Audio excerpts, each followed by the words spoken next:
¿Necesita Europa la inmigración para seguir funcionando? La primera ministra de Italia, Giorgia Meloni, elegida con una plataforma anti-inmigración, otorgó 400.000 permisos de trabajo para abordar la escasez de mano de obra. Sin embargo, al mismo tiempo, tras una derrota electoral, Frans Timmermans, líder de la coalición de izquierdas GroenLinks-PAUDA-Vandea en los Países Bajos, ha declarado que una inmigración descontrolada haría estallar el estado de bienestar neerlandés. Estas declaraciones tan opuestas dificultan comprender la situación real y si la inmigración es realmente beneficiosa para la economía europea. Para complicar aún más las cosas, gran parte del debate sobre inmigración se centra en Estados Unidos, un país que recibe inmigrantes con perfiles diferentes y que cuenta con sistemas laborales y de bienestar radicalmente distintos a los de las naciones europeas. Por esta razón, he dedicado las últimas semanas a analizar algunos de los estudios más recientes sobre este tema en el contexto europeo, buscando desentrañar la relación entre inmigrantes y economía, un asunto altamente politizado. Bienvenida a Pulso Militar, donde desentrañamos los complejos desafíos económicos que enfrenta Europa y el papel de la migración en ellos. Acompáñanos mientras exploramos si la inmigración es realmente la solución a los desafíos económicos de Europa, qué implica a largo plazo para los estados de bienestar del continente y qué sucedería si Europa adoptara un enfoque al estilo japonés, limitando drásticamente la inmigración. Europa, al igual que gran parte del mundo, está envejeciendo rápidamente, lo que plantea tres problemas económicos importantes para las naciones europeas. El primero es que gran parte de Europa experimenta una escasez demográfica de mano de obra. Al haber menos personas en edad de trabajar, resulta más difícil encontrar personal en sectores como la construcción, la agricultura y para puestos cualificados como técnicos, que son la espina dorsal de la economía. Un suministro constante de mano de obra puede ayudar a mantener bajos los precios del trabajo y a que las industrias europeas sigan siendo competitivas. Además, esta mano de obra es esencial para mantener la prosperidad. Menos personas significan menos bienes y servicios que pueden producirse y consumirse, lo que reduciría la prosperidad general de Europa. En otras palabras, con una población en declive, Europa experimentaría una forma de decrecimiento, con negocios cerrando debido a un número decreciente de consumidores. Esta disminución de la prosperidad podría ser un problema si Europa quiere abordar su tercer desafío: mantener los estados de bienestar. Esto se debe a que, con más personas jubilándose, la proporción de no trabajadores frente a trabajadores en los países europeos ha aumentado constantemente durante las últimas 2 décadas, ejerciendo mucha presión sobre el estado de bienestar. Más personas mayores significan mayores gastos en pensiones y atención médica, que deben ser financiados por una reserva cada vez menor de trabajadores. Por ello, muchos países europeos han recurrido a la inmigración para abordar, o al menos reducir, algunos de estos problemas. Durante las últimas 2 décadas, las naciones europeas han abierto sus puertas a un gran número de inmigrantes, ya sea a través de canales regulares como la zona Schengen, la emisión de permisos de trabajo adicionales, políticas de reunificación familiar, la acogida de refugiados, o por canales irregulares con migrantes cruzando el Mediterráneo. Entonces, ¿pueden estos inmigrantes ayudar a abordar los 3 desafíos económicos de Europa? Para responder a esto, primero debemos distinguir entre los diferentes tipos de inmigración. Algunos de los peores estudios, libros y artículos de noticias que he leído sobre inmigración son deficientes porque no logran clasificar a los inmigrantes en diferentes categorías. La mayoría lo hace porque no consultan datos que permitan esta distinción, o, lo que solo puedo suponer, es para enturbiar el impacto real de los distintos tipos de inmigración. Según los estudios que he analizado, existen básicamente 4 formas de clasificar a los inmigrantes, y haré referencia a ellas al hablar del impacto económico de la migración. La primera clasificación es entre trabajadores altamente cualificados y poco cualificados, con una subcategoría separada para los refugiados, que a menudo se utiliza para estudiar el impacto económico y las tasas de empleo. La segunda distinción es entre la migración dentro y fuera de la UE, Esto se debe principalmente a que los inmigrantes de la UE son una categoría separada en la mayoría de los datos demográficos y económicos producidos por Eurostat, la Oficina de Estadísticas de la Unión Europea. Esta distinción también es bastante útil, ya que la división entre UE y no UE tiende a coincidir bastante, aunque no perfectamente, con la división entre alta y baja cualificación. La tercera es casi exclusiva de Dinamarca, que separa a los inmigrantes según su país de origen. Finalmente, otro tipo de datos se centra en el tipo de permiso con el que llegan las personas, ya sea por trabajo, estudio, reunificación familiar o como refugiados, lo que puede utilizarse para comparar la eficacia de los diferentes puntos de entrada para los inmigrantes y cómo afectan al mercado laboral. Ahora que conocemos las distinciones, volvamos al primero de nuestros tres problemas económicos. ¿Evitan los inmigrantes la escasez de mano de obra en puestos críticos y, en general, trabajan los inmigrantes? Según los datos oficiales, la mayoría de los inmigrantes terminan trabajando, pero existen grandes disparidades entre los grupos en términos de empleo. Si observamos las estadísticas de Eurostat, los inmigrantes de la UE superan en tasas de empleo a los nativos, mientras que la de los inmigrantes no comunitarios suele ser bastante más baja.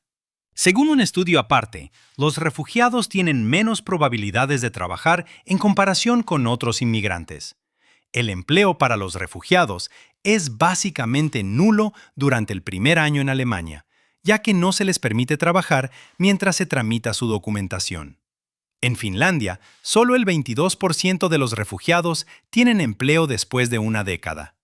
La Organización Internacional del Trabajo parece confirmar esto, indicando que a los refugiados en Suecia les lleva unos 20 años alcanzar el nivel de empleo de los inmigrantes por reunificación familiar.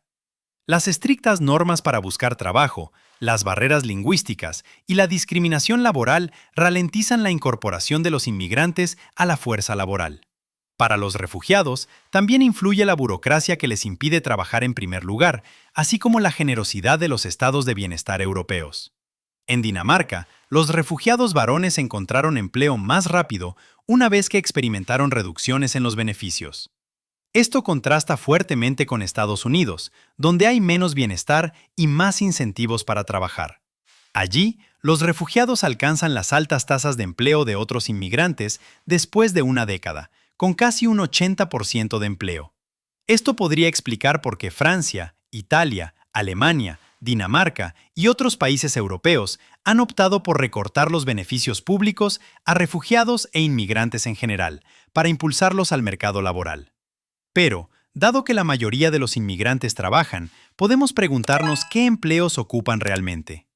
Todos los estudios coinciden en que Europa se enfrenta a una escasez de mano de obra, especialmente en profesiones de menor cualificación. Según los datos de la UE, los inmigrantes sí trabajan en empleos de baja cualificación con escasez de mano de obra, pero de nuevo, existen enormes disparidades entre los puestos. Los migrantes están sobrerepresentados en trabajos como obreros de la construcción, camareros y meseros en países sin escasez de mano de obra. Al mismo tiempo, se recurrió a más migrantes para cubrir puestos como mecánicos y reparadores de maquinaria, trabajadores del metal, conductores y cuidadores de personas en países que sí tenían escasez.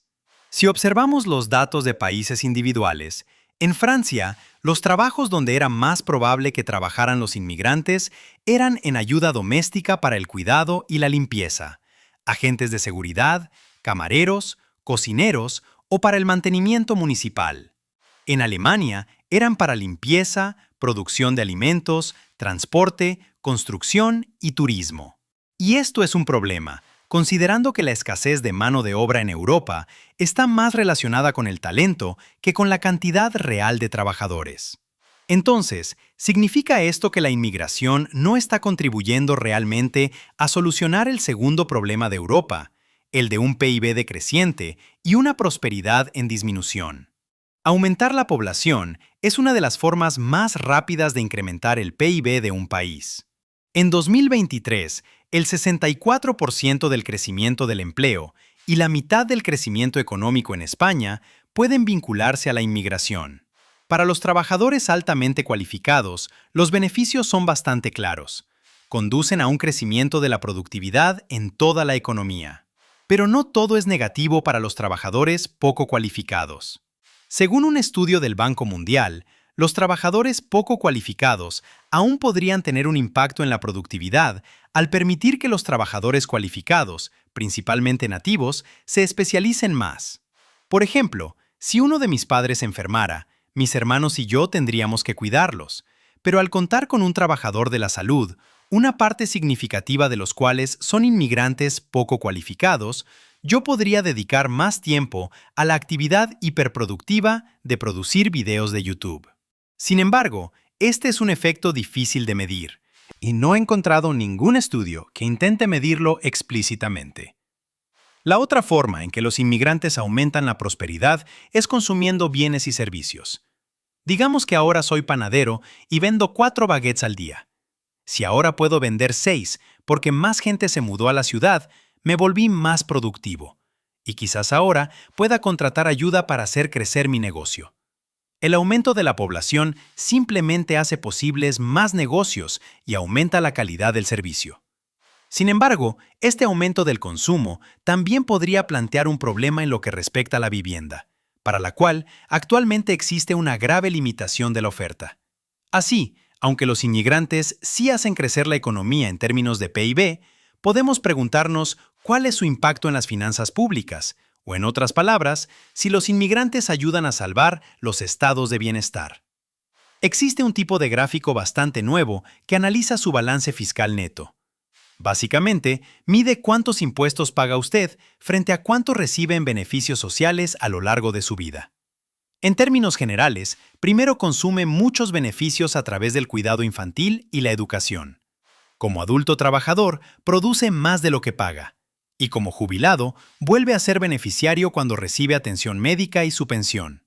Las personas altamente cualificadas tienden a ser más productivas, pagan más impuestos y reclaman menos beneficios, lo que significa que son una ganancia neta para el estado de bienestar, mientras que las personas poco cualificadas ganan menos, producen menos y tienen una contribución mucho menor.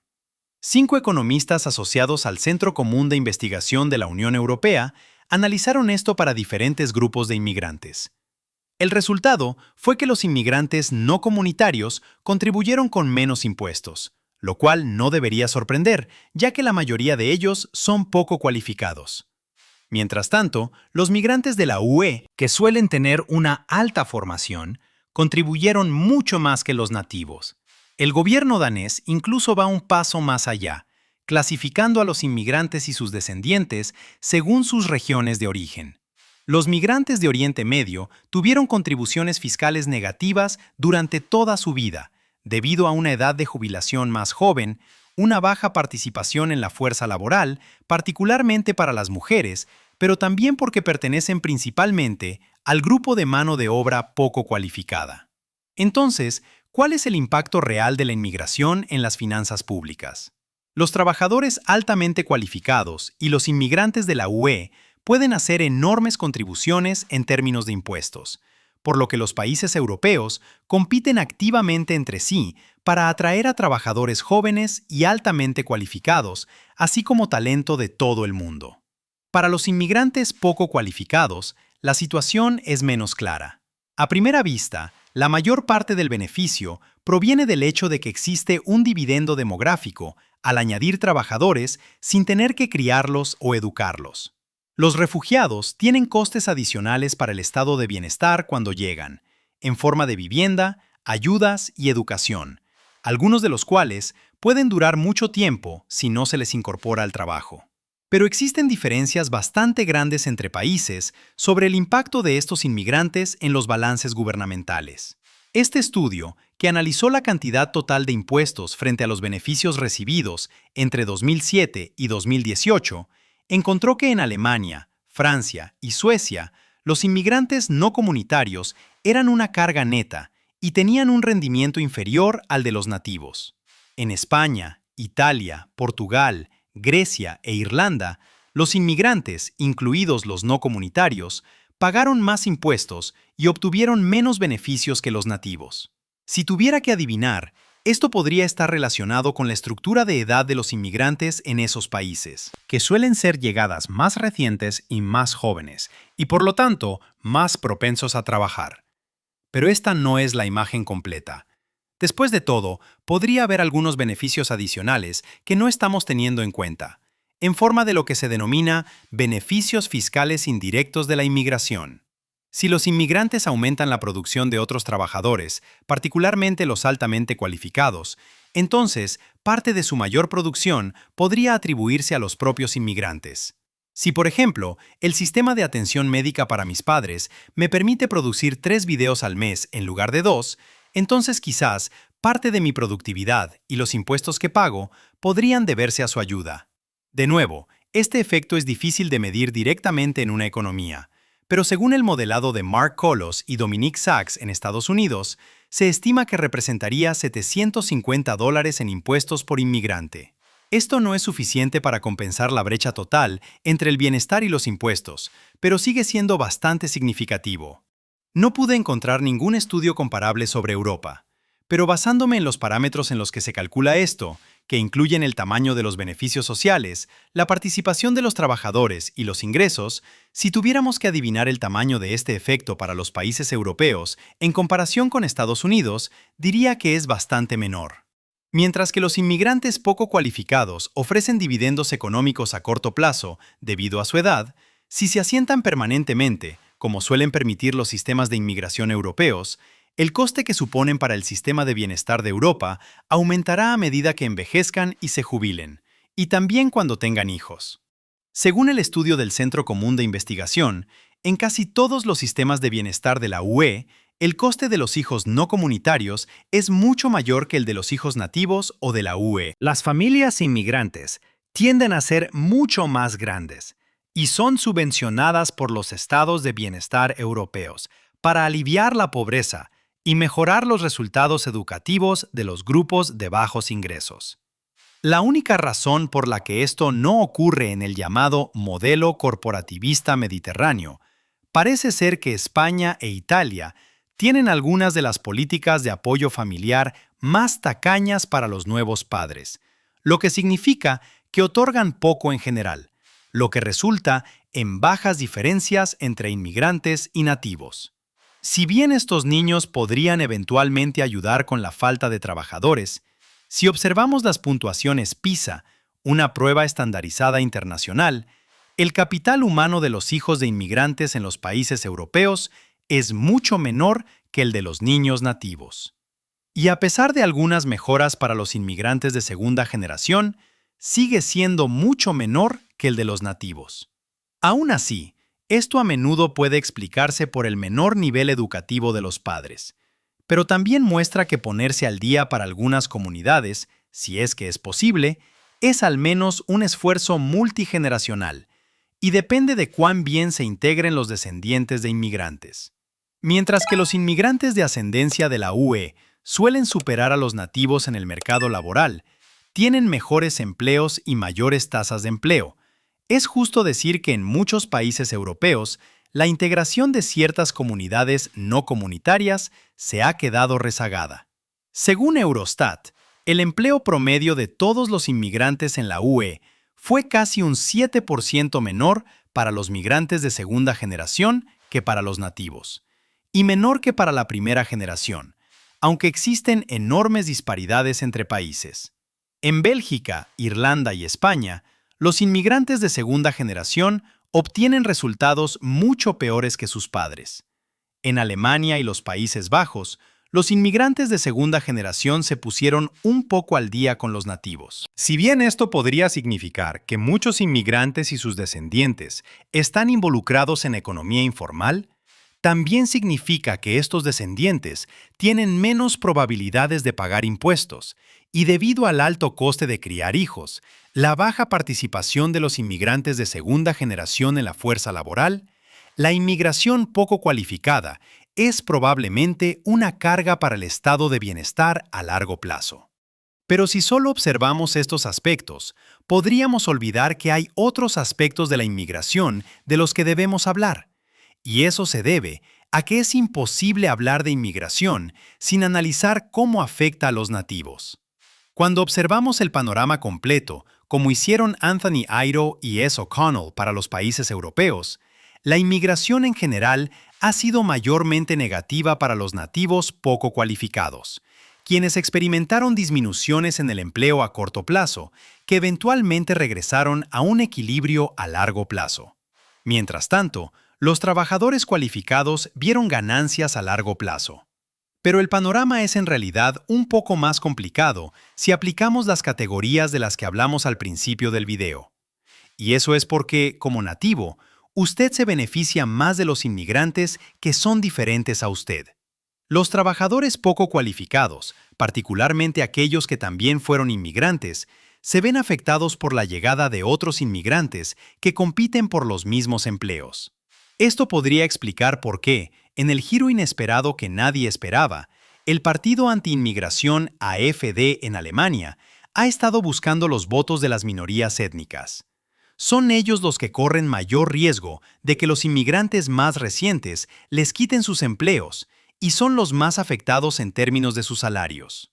Esto parece sugerir que, en general, la migración poco cualificada es perjudicial para los trabajadores poco cualificados, ya que aumenta su desempleo y disminuye sus salarios, mientras que aumenta las oportunidades para los trabajadores cualificados. Pero también hay algunos aspectos de la inmigración que afectan a toda la sociedad y que tienen un impacto en la economía. Si la inclusión de inmigrantes conduce a una disminución de la confianza y la cohesión social, entonces eso es un coste económico difícil de tener en cuenta en los cálculos de los que hablamos anteriormente. Lo que empeora esto es el vínculo entre la inmigración, particularmente la inmigración mal integrada, y la delincuencia, que podría ser objeto de un video completamente nuevo. Pero es algo que se toman en serio los inversores en Francia, quienes temen la falta de seguridad en el país, así como el director del Banco Central de Suecia, preocupado por el efecto de las guerras de pandillas en su economía. Entonces, ¿superan los pros de la inmigración a los contras? Bueno, depende del tipo de inmigración. En cuanto a la escasez de mano de obra, la inmigración altamente cualificada tiene un impacto limitado, ya que la mayoría de las carencias son para puestos menos cualificados, mientras que los trabajadores poco cualificados ayudan en la medida en que tienen un empleo limitado en sectores críticos. Los refugiados, debido a sus bajos niveles de cualificación y empleo, tienen un impacto limitado en la mayoría de los países. Para la prosperidad y el PIB, tanto los inmigrantes altamente cualificados como los poco cualificados lo aumentan a través de su trabajo y como consumidores, mientras que los refugiados lo hacen principalmente como consumidores. Finalmente, en lo que respecta al estado de bienestar, la inmigración altamente cualificada es un saldo positivo neto. La inmigración poco cualificada es positiva a corto plazo, pero costosa a largo plazo, mientras que los refugiados representan una carga neta. Pero, ¿podría haber una forma de cambiar este equilibrio y arreglar la política migratoria de Europa? El primer paso de Europa debería ser más selectiva sobre a quién permite entrar en sus países. Los costes económicos a largo plazo deberían significar que debería intentar limitar la inmigración poco cualificada. La política migratoria actual de Europa, que está impulsada en gran medida por los refugiados y la reunificación familiar, que permite a los inmigrantes traer a sus familias, no es una gran receta para resolver sus tres principales desafíos económicos. Es mayormente poco cualificada, tiende a tener una baja participación en la fuerza laboral, aumentando la carga sobre el estado de bienestar sin ayudar a abordar la escasez de mano de obra en los sectores que Europa realmente necesita. Una forma de hacerlo sería implementar un modelo de trabajadores invitados similar al que existió en las décadas de 1960 y 1970, donde a los trabajadores no se les permitía traer a sus familias y se esperaba que regresaran a casa después de la finalización de sus contratos. Actualmente es el modelo en vigor en Polonia y en gran parte del resto del mundo. El desafío hoy en día es que la migración laboral a menudo está ligada a la reunificación familiar, y el hecho de que la reunificación familiar haya sido una política durante los últimos 20 años significa que será muy difícil volver al modelo de trabajadores invitados. La otra forma de hacerlo más beneficioso es poniendo a los inmigrantes a trabajar donde se les necesita. Dinamarca ha logrado aumentar la tasa de participación laboral de su población nacida en el extranjero, presionando a los inmigrantes para que se incorporen a la fuerza laboral. En 2021, anunció que estaba condicionando los beneficios sociales para las mujeres migrantes a 37 horas de trabajo semanal, al tiempo que les ofrecía oportunidades educativas. De hecho, la última ley de inmigración de Alemania permite a los migrantes venir al país para seguir una formación profesional antes de ofrecerles oportunidades de empleo. Pero la cuestión es que existen importantes compensaciones entre las soluciones a los tres objetivos diferentes de Europa. La financiación a corto plazo del estado de bienestar a través de la inmigración masiva poco cualificada está en desacuerdo con el largo plazo, y encontrar una cantidad suficiente de trabajadores es más fácil si se permiten visados de reunificación familiar. Pero eso de nuevo tendría un impacto en los estados de bienestar. Alternativamente, existe otra opción. Si consideramos que la migración simplemente no vale la pena económicamente o que el impacto en el tejido social es demasiado alto, podemos decidir seguir la ruta de Japón y restringirla severamente. Japón es, con mucho, el país más envejecido del mundo, y a diferencia de muchas sociedades occidentales, ha recibido cantidades extremadamente limitadas de inmigración, que representan menos del 2% de su población. Como resultado, los intentos de Japón de limitar el declive de su fuerza laboral se han centrado principalmente en aumentar la participación laboral para incluir a más mujeres y a sus ancianos. Si bien esto ha tenido cierto éxito y ha aumentado el número total de trabajadores, la fuerza laboral japonesa está disminuyendo junto con su población. Esto ha provocado una disminución de los ingresos fiscales, un declive en la industria de servicios, una caída del consumo y del ahorro, ya que se redirige más dinero al cuidado de sus ancianos. Para las empresas, ha habido una pérdida de conocimiento, ya que la generación más joven es demasiado pequeña para absorber lo que conocía la generación anterior, lo que ha resultado en más accidentes laborales. Las empresas están quebrando debido a la incapacidad de encontrar trabajadores, con un aumento del 444% en las quiebras corporativas entre 2013 y 2019. Combinado con la cultura de largas jornadas, la escasez crónica de mano de obra ha dejado a su población trabajadora sobrecargada. Con un estudio que afirma que el 22% de las empresas japonesas tienen empleados que trabajan a niveles que los exponen a un grave riesgo de muerte. Y debido a que sus ancianos no pueden cubrir trabajos agrícolas o de construcción, que son algunas de las profesiones más antiguas del país, con un agricultor japonés promedio de casi 69 años, Japón ahora tiene que recurrir a cierto nivel de inmigración para trabajos estacionales. Pero ese no es el único ámbito en el que ha cambiado el país. Desde 2018, Japón ha estado revisando su política migratoria para abrir sus puertas a la inmigración poco cualificada, aunque la mayor parte es temporal y limitada a países que se consideran similares como Vietnam. Sin embargo, incluso ahora, las políticas de inmigración restrictivas que limitan la posibilidad de reunificación familiar y residencia permanente hacen que le cueste alcanzar sus cuotas para puestos clave, pero poco cualificados como técnicos. Y para empeorar las cosas, dado que la mayoría de la inmigración es temporal, los empleadores no están muy interesados en invertir en formación para el personal, lo que lleva a una baja productividad de los trabajadores inmigrantes. Así, la vía de inmigración casi nula de Japón no es la sociedad mágica que a veces se señala. Entonces, ¿dónde nos deja esto y cuánta inmigración necesita su país? Dado que se trata de un problema de optimización, no hay una respuesta clara. Depende de las políticas de bienestar e integración, el envejecimiento de la población, la edad de jubilación y los factores de identidad cultural, elementos que cambian con las preferencias políticas a lo largo del tiempo. También depende del tipo de sociedad que Europa desea. ¿Quiere países más viejos, menos poblados y menos dinámicos, pero con mayor cohesión, o economías más jóvenes y dinámicas a costa de esa cohesión social? Esa es la pregunta que la política migratoria de Europa, o la falta de ella nos está respondiendo. Dado que la mayor parte de la inmigración a Europa se realiza a través de canales regulares, los europeos tienen voz en el futuro demográfico y económico de su continente a través de sus votos. Pero, ¿qué piensa usted? ¿Cuánta inmigración necesita o debería aceptar Europa realmente? Hágamelo saber en los comentarios a continuación.